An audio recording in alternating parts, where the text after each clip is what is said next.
सैयद तूं सिंध तूं मोहब्बत तूं मन तो कीअं कढाई कल जो बेवत कई मान मुंहिंजी पार्टी आहे मानवाला सीनियर काउंसिल साफ़ जसा भगवान साहब ने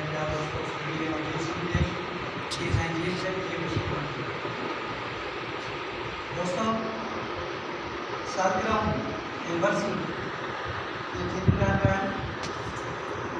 इन जा का मक़सद हूंदा आहिनि शरई तौर ते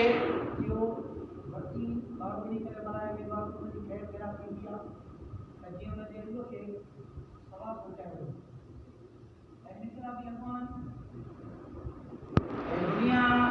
जे लक्ष्य ते पंहिंजी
कई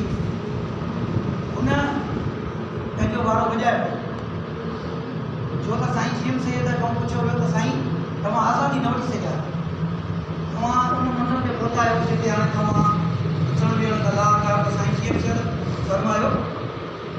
आज़ादी को फ़र्क़ु न वठंदो आहे आज़ादी क़ौम वठंदी आहे ऐं मुंहिंजो फ़िक्र जेको आहे त क़ौम ताईं पहुची चुको आहे ऐं आज़ादी मुंहिंजी क़ौम वठंदी इहा हक़ीक़त आहे त साईं जीएम सैयद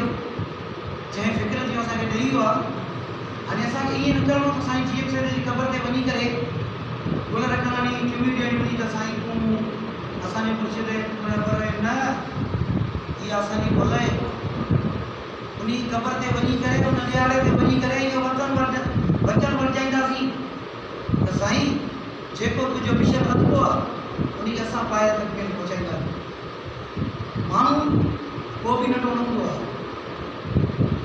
वॾा त उथनि जा बि हूंदा आहिनि माण्हू को वॾो हूंदो आहे जंहिंजी सोच वॾी हुजे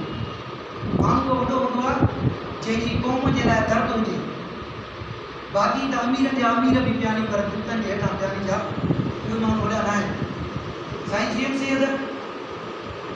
हिकु उहो गुल तयारु कयो